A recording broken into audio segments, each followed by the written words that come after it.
Работа двигателя 4G64 MPI.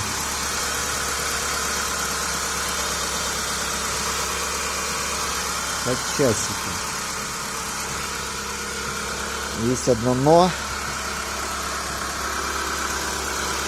Сейчас посмотрим, проверим.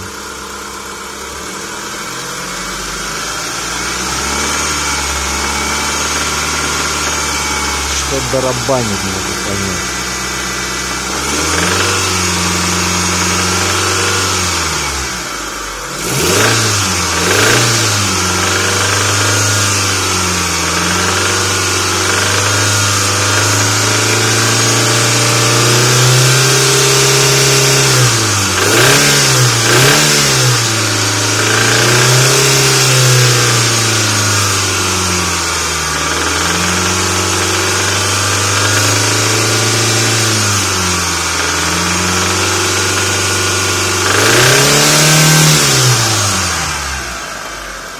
Ни хера не понимаю.